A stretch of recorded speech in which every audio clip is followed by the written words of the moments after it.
Bem-vindos ao Consciência em Diálogo. Eu sou a Márcia, professora, coordenadora da FATEC Carapicuíba. Estou no Centro Paula Souza desde 2007 e gosto muito de tratar esse tema. Nós estamos no mês da consciência negra e nada melhor do que falar sobre uma educação antirracista, que é o que a gente quer para as nossas escolas técnicas, tecnológicas, para o Centro Paula Souza como um todo. Agradeço a Comissão da Gestão Participativa, que é parte integrante da Superintendência de Integridade do Centro Paula Souza, e nós estamos aqui nesse videocast para falar sobre as nossas escolas, para falar um pouquinho para os nossos alunos. Eu estou com um colega aqui muito bacana, muito carinhoso, o Dr. Abraão. Quem é o Dr. Abraão?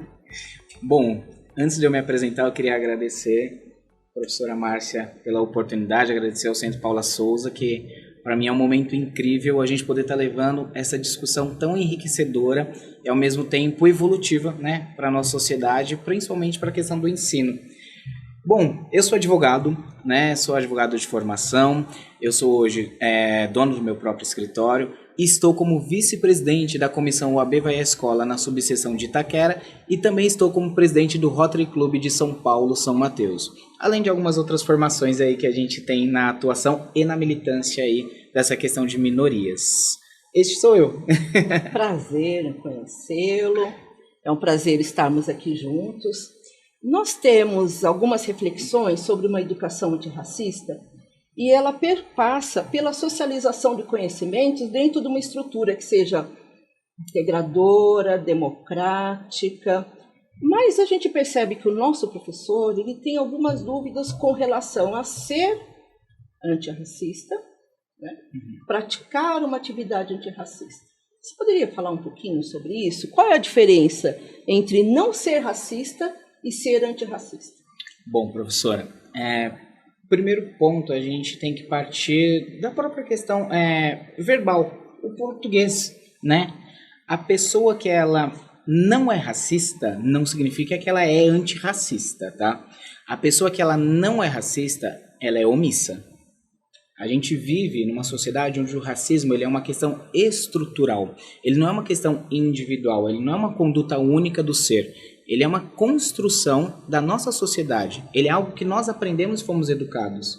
Então, a pessoa que ela não é racista, ela é passiva diante de uma conduta e diante de um problema. Já a pessoa antirracista, ela é uma pessoa combativa diante de determinada circunstância. O antirracista, ele utiliza muitas vezes de artimanhas ou de ferramentas que constrange o ato ou a pessoa ou até mesmo a estrutura que praticou aquela conduta. Já o pessoa não racista, ela lamentavelmente é omissa. Então, para um educador, como ele pode assumir um comportamento antirracista no seu projeto pedagógico, na sua atividade docente? Bom, essa dica que eu dou não vai só para o educador, ela vai para os alunos, ela vai para a sociedade como um todo. O primeiro passo é a gente entender que o racismo ele é um problema. E a gente não pode negligenciar isso. Então, qualquer problema que a gente começa aceitando a existência dele, entendendo que ele existe e não negacionando ele, já é um início. E o segundo passo é buscar o conhecimento. Tanto o educador quanto o aluno e a sociedade como um todo deve buscar caminhos e informações para combater. Então, o primeiro movimento antirracista é o conhecimento. Por que existe? De onde veio? Como que isso se perpetuou por tantos anos? Então começa por aí esses pequenos questionamentos para ser combativo. O antirracismo se conecta a outras pautas da nossa sociedade, por exemplo, justiça social, gênero, classe. Você poderia falar um pouco como essas intersecções aparecem na sua prática profissional, no cotidiano da escola, na sociedade? Bom, o racismo e o antirracismo, por mais que sejam antagônicos, eles são conexos, né, de qualquer forma. Um precisa existir como existe para que o outro seja praticado. Então, o racismo existe para que seja praticado o antirracismo. Eles se conectam através dos problemas sociais que a gente tem hoje. Então, como eu mencionei anteriormente, o racismo ele foi algo pensado, ele foi algo estruturado e ele foi algo executado.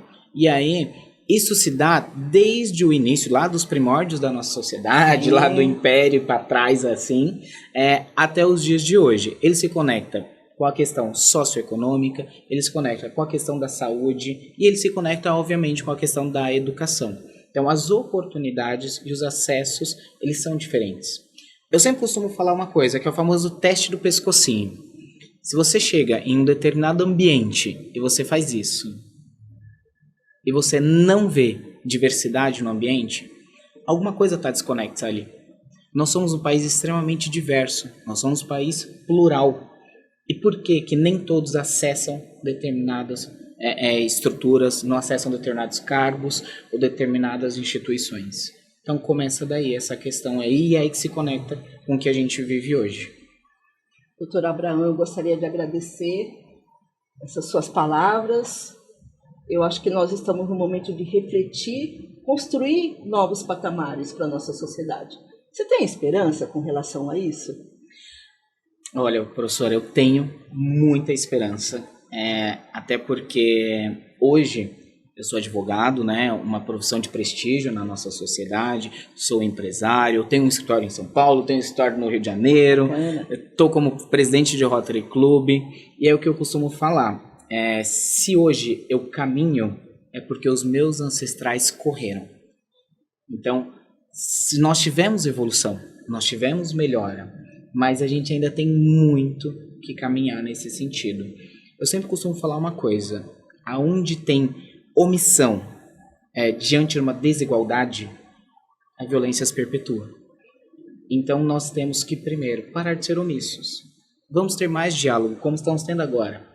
Vamos lembrar mais dessas pautas e vamos colocar isso em prática. Então tem esperança sim, mas depende da gente.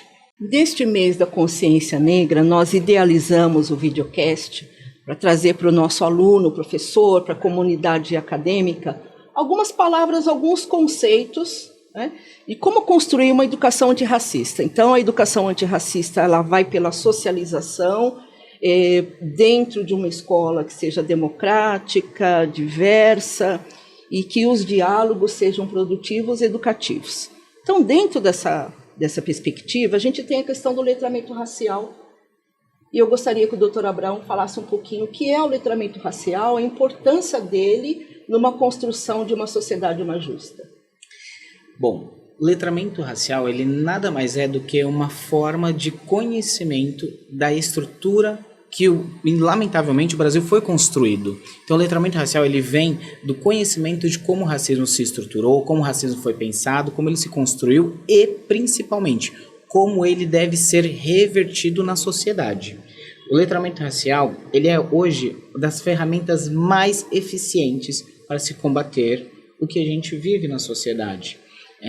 E ele deve ser aplicado diariamente no sistema de ensino, no sistema de trabalho e no sistema de desenvolvimento social como um todo.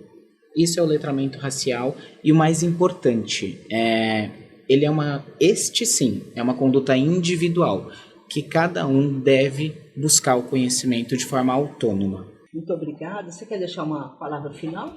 Bom, eu gostaria também, nesse momento, de agradecer ao Centro Paula Souza, agradecer a professora, a diretora Márcia, por esse bate-papo, agradecer a oportunidade de todos que estão fazendo esse trabalho de conscientização, poder levar esse diálogo, esse bate-papo de uma forma leve, de uma forma desconstruída e, sem dúvida nenhuma, chegar numa conscientização para a gente ter uma evolução aí.